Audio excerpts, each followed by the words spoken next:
times to to relax a little here. There is no time pressure, at least for the next 1 hour or so. So yes, my name is Dr. Vijaya Kittu Manda, and I focus on multidisciplinary research, research which connects multiple subject areas. And I'm sure all of you had a very nice session yesterday. So today is day 2. And today's focus is on using AI in research methodology and design. So we'll first briefly discuss about what AI is. I don't want to give elaborate discussion because everyone knows what AI is. So if I'm teaching you what AI is, it is like explaining what the internet is kind of these days, right? So it became so eventual tool. But when it comes to research, we have to use AI in a different way, because in research we have something called ethics, right? Unlike in corporate environments. For example, I'll give you a situation. We want to solve a problem. Every research, of course, involves solving problems. In a corporate company or in an enterprise, you have to solve the problem somehow. The route, the method that you follow is less important. It is important, but it is less important. But when it comes to research, academic research in particular, it's not just about solution. It's not just about answers. It is also about the path that you take, the steps that you take to accomplish that. Why? Why is this important? Because the research that we do should be empirical in nature. So what is meant by empirical? For example, you do research in your subject area. Okay. You document your steps of doing research. You give the document to me. I will read the steps one after the other. I will try to repeat the same steps you have done. I should also get the same answer that you have got. Okay. This is irrespective of the subject area, whether it is from science or philosophy or management or engineering or medicine. It doesn't matter. Research, academic research globally across all disciplines is the same. Okay, so empirical research means that the research should be following some scientific approach or steps. And those steps, whoever is conducting the experiment or the step should also get the same answer. Okay, so for that purpose, it's not so easy, because AI is very, very unpredictable kind of a thing. For example, you give a task to an AI tool, right? The answer that you get will be different when I give it a try. For example, you ask a question to ChatGPT, okay, and I ask the same question to ChatGPT, unless it is for a fact or something. I mean, keeping facts aside, like whatever steps that are to be followed, etc. If you ask, for example, what are the trends in Indian politics, for example, so it will give you say top 10 trends, but the top 10 trends in my computer will be different from the top of your computer, which means that we cannot repeat the same steps and get the same result. Right? So AI has to be definitely used in research. AI is a kind of technology. So we need to use technology. We are not foolish to say that we don't use technologies, right? We should use it, but you have to use it ethically. Ethics is a very big subject. We'll discuss about in detail, probably some other platform. But to introduce you, we know AI is everywhere. AI is basically, as I told you, a bunch of technologies. It is not just even one technology, right? We give an open common word called AI. But beneath the scene, inside the AI, you have so many individual islands kind of technologies, right? And you want to use some or many of them, multiple of them. Okay. And most people think that AI means generative AI. AI means ChatGPT. That is very wrong notion. Okay. I mean, I do agree that generative AI is a type of AI or a part of AI, but that is not the whole world. As researchers, we should be curious to learn as much as possible and use them to the best possible extent. We are using ChatGPT. Okay, we are using these generative AI tools. But as I told you, it's only a very part of it, very small part of it, maybe 5% or 10% of what AI is actually. Right? So we need to understand what AI is as a whole. So you have these concepts called machine learning.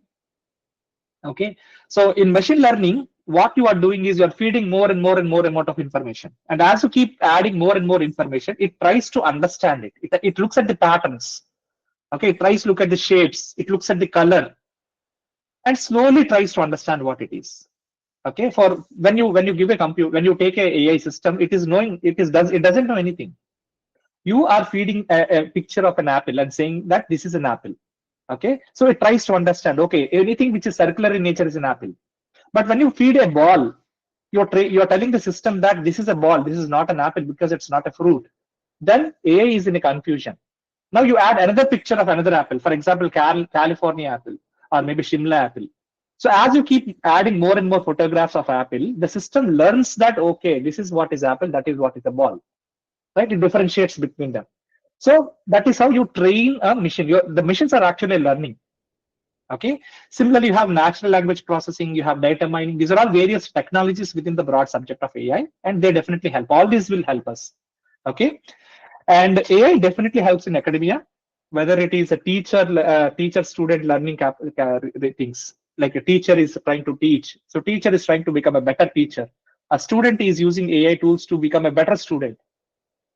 So for administration of the colleges and universities and schools, we have so many tools. Similarly, for the learning purpose, for evaluation of the students, for grading, for setting examination papers, for preparing presentations, huge amount of possibility. But as we know, every one of us are working in an institution. Apart from academics, research is also important. So AI is definitely helping in research. It is going to improve the quality of the research as well as your productivity. You can do things which used to take a lots and lots of years of time in few months or even few days, right? So if you use it properly, if you use it carefully, you will be able to complete your research work much faster than what it was earlier. For example, our supervisors, if you take our gurus and our teachers, they used to spend hours together in libraries trying to figure out what subject is. They are hardcore readers. They definitely did their research by following the most difficult path. When I was using when I was doing my PhD, at least I have good internet facilities. We were able to connect to websites, connect to databases, download some latest research papers, etc. Now the current generation is having AI. They are not just downloading, but they are also asking the AI system to summarize the paper and give the summary of the research paper. So I don't have to probably read the entire paper. I just want a summary. I just want to determine if this research paper is useful for my research work or not. So productivity definitely improves. If the AI system says this paper is not connected to your thesis work, I just keep it aside. There's no point in going through the entire paper and wasting my time. So productivity will increase. You'll focus more on what is necessary for your research, and you ignore what is not important. In many cases, we are like very blind people. We don't know what to do, right? Scholars will have this problem. Okay. What is the next step in my research? Is my research complete? At what point of time will I realize that my research is complete? So many questions, right? And supervisor definitely helps, university definitely helps, our peers, friends, etc. definitely support and help. But we are always alone, kind of. So AI is like a tool for you. AI is like a helping hand for you, right? So you can take advantage of it. And AI is, of course, connected to knowledge economy, right? We are all knowledge in the business of knowledge, right? We are acquiring knowledge, right? We are consumers of knowledge. That is what I say. When you do a UG program or a UG program or a PG program, what are we doing? We are reading textbooks. That means knowledge is in the books. We are reading those books. We are acquiring the knowledge. We are consumers, I would say, if you talk from a marketing or a management perspective.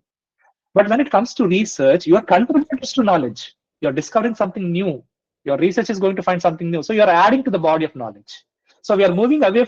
As you progress from being a UG student, a PG student to become a scholar and an academician later, you are contributing to knowledge. So you're really using your mind at this point of time from here onwards. Okay. And earlier AI systems were like rule-based systems. Okay, so they follow the rules, and then if the rules are successful, you get an answer.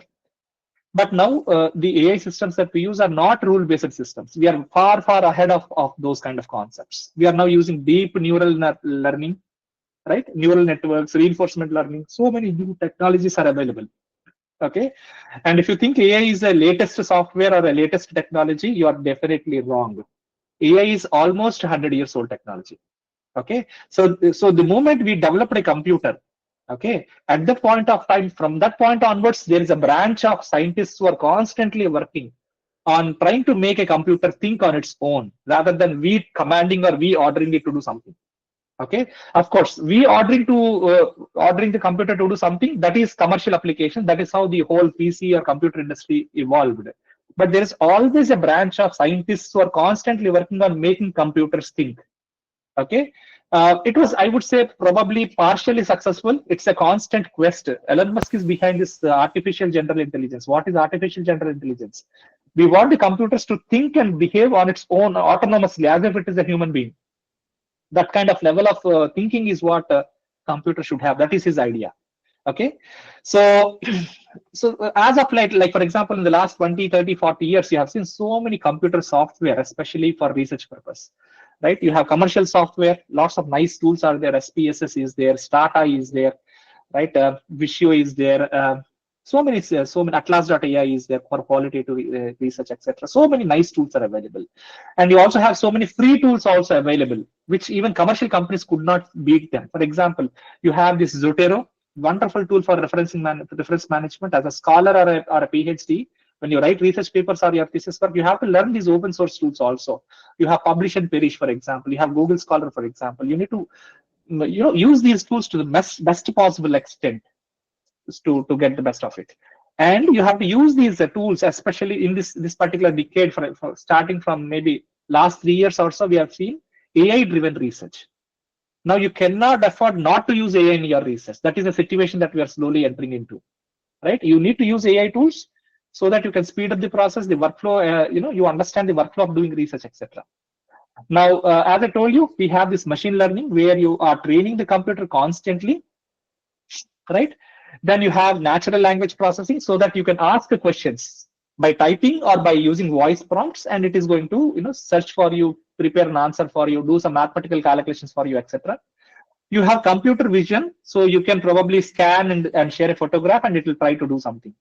For example, I had the good fortune to work with my co-scholar on one subject on image processing, on artificial intelligence. We were able to, it's a project on detecting Alzheimer's disease. So you have these brain MRI scans, thousands and thousands of scans, images. So we are not into scanning them. We already get scanned images from the diagnostic center, and we can feed it to a computer vision system or maybe a a machine learning system. And the system is going to predict whether the person has Alzheimer's or not, at what confidence levels is it going to predict, etc. We are training that kind of a system. And in management and other subject areas, we also see it to be in decision making. AI is very good in decision making. For example, I have a thesis. Okay, I'm doing my second PhD. I'm just 1 or 2 months down the line to submit my final thesis. So I just want to know, is my thesis complete or not? Right? At what point of time do you think that it is complete? It's a very difficult question, right? So I will probably give my thesis to the system, to the generative AI system, and I will ask, is my thesis complete? Can I submit it? Will the university accept this kind of thesis? Right? Will I get awarded? So the system says, no, your thesis is not yet complete. You have to you have to do these kind of things. These are mandatory in order to get a PhD, or I mean, to submit the thesis. Or it may say, for example, I'm writing a research paper. I want to know if my paper is worth Scopus submission or not, right? Because Scopus journals are very expensive, especially the paid ones. You have to spend 20,000 rupees, 40,000 rupees, 1 lakh rupees, 2 lakh rupees, or even more sometimes. And this is official payment. It's not a bribe or anything. Okay. So when you think that you are ready, you want to submit a paper, you just want to know whether it is complete or not. Is it like the Scopus quality Q1 journal or not? Right? You can ask generative AI for that, and it will suggest your paper does not have this. Include this, and then your paper will be good enough for that. So this kind of decision making will be there. You don't know how to do something, you ask the system and you can learn. So AI is definitely a very good learning system. I've learned lots and lots of things in the last 1.5 year in subject areas which I didn't even think of entering into. For example, I entered into what is called communication engineering, and I worked on something called spatial technologies, geospatial technologies. My interest is geospatial AI, using AI for geospatial applications. Like for example, it can be used in smart cities, etc. That is my requirement. When I'm trying to learn every day from different AI tools by collecting lots of research papers also simultaneously, in around 8 months' time, I was able to have 3 publications, Scopus Index publications on geospatial technologies. 9 months ago, 1 year ago, I don't even know what the term is. Okay, I was able to do this because I was working from 4 o'clock in the morning till 11 o'clock in the evening, crazily trying to learn that. I am also trying to connect with other scholars, other researchers, other popular reputed authors. I am giving my knowledge to them. They are sharing their knowledge to me. So that way I'm able to understand cultures of other countries, Indonesia, Greece, Portugal, etc. And all of us together are writing research papers. I learned some new techniques of doing research also. I try to understand what is epistemology. I never go to movies, but now I have a Scopus paper on a movie, right? This was possible because you are able to, the body is there, the help is there. which was not there earlier, right? All of us are fortunate to have a supervisor. My supervisor, I had two supervisors in my finance PhD.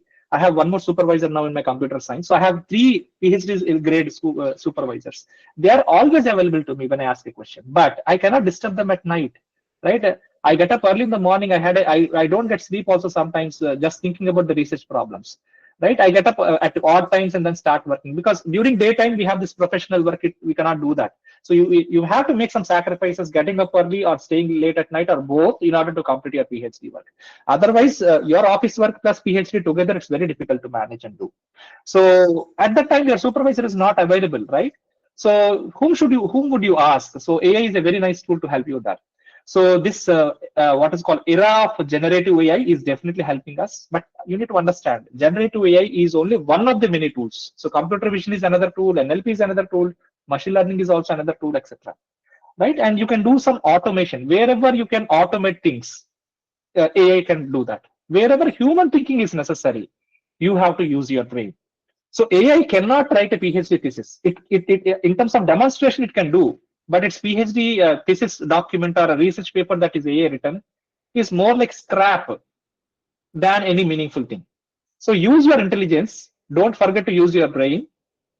Use it to the maximum extent. But whenever you are in doubt, whenever you are in confusion, whenever you need some help, otherwise, without that help, you cannot go to the next level. In that case, definitely use AI. So use AI as a tool or a friend rather than it doing your tasks end to end.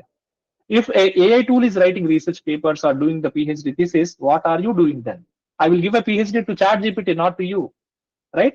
So use your intelligence first and use AI as a tool to clarify your questions. When you are in doubt, when you are in confusion, use it as a tool to get those doubts clarified. But then again, today's topic is about methodology. I'm trying to, I was like distracted.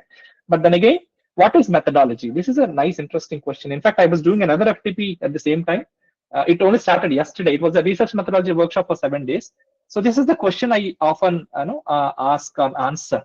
And I was telling about methodology, and I'm telling that if you are, whatever study you are doing, whatever PhD topic you are working on, or whatever research paper you are currently writing, methodology, if your methodology and is clear, it is like half of your research work done. If you're clear with your methodology, if you're able to explain with confidence that this is what I want to do, it is like half your PhD is done. So what is methodology? So methodology is basically logical and the flow of the process, research process. So there should be some logic, because this methodology comes from a broader topic called what is called a scientific process. So in the broad topic of scientific process, there are various paradigms. Okay, one of them is methodology. So you have to go with, you have to use the right flow, and you have to use the right theoretical analysis of methods in your subject area. So this is what is methodology. So theoretical analysis, and this methodology is largely depends on your research problem. If you take a research problem, if you carefully think about your topic, chances are that it can be discussed, or it can be addressed in multiple subject areas. Most research nowadays is multidisciplinary in nature or interdisciplinary in nature. For example, I want to work on behavioral finance. Behavioral finance, right? Can someone tell me where is behavior studied? In which subject area is it studied? You can of course unmute yourself and speak out if you want. Sure. So behavioral finance, where does behavior come from? Or if you want to use chat box, you can of course use it. Psychology. Perfect. So in behavioral finance, behavior comes from psychology, but of course finance comes from finance, which is in business management. So when you want to do a study on behavioral finance, you should be a part psychologist or a psychology scholar, and a part management scholar, or a finance scholar, right? So that means I can take up a topic. I can enroll into my PhD in psychology and take up this topic, or I can enroll into a PhD in management, in finance management, and can take up this topic. But the approach will be different. Psychological research methodology is different, and or the approach, or the theories, or the flow that you take, or the logic that you use to solve the problem is different from that of finance management. Every subject area will have its own methodology. It is largely depending on the research problem. Okay, and it is basically a strategy. Methodology is your strategy of solving the problem. So using AI tools, we are now going to prepare a strategy to solve our research problem. Everyone, of course, every one of you have taken the research problem, right? So we have to use it. We will probably define or create a strategy to solve the problem, right? Now, apart from methodology, a lower level to methodology is method. Now, what is a research method? Methods are tools, techniques, and procedures to solve the problem. So the focus is on problem solving here. While in the methodology, the focus is on the theoretical and philosophical foundations to solve the problem, the strategy to solve the problem. But what statistical tool are you actually using? How are you doing with the data collection? How are you planning to collect the data, to analyze the data? Which software do you want to use? Which tool do you want to use? Which statistical technique do you want to use? So this is about doing some action in order to get the result. So that is why I would say research method depends on the design, your research design, while research methodology depends on the problem, the research problem. So you have a research problem, you have to do a design. So if you are answering the questions related to design, the methods come into picture. But if you're asking, why am I doing this research? What is the purpose of doing this research? Why does this problem come in the first place? If you're thinking like that as a philosopher, as a scholar, okay, you are talking about methodology. Okay, so now that this is clear that the strategy is actually methodology, but the tools that we use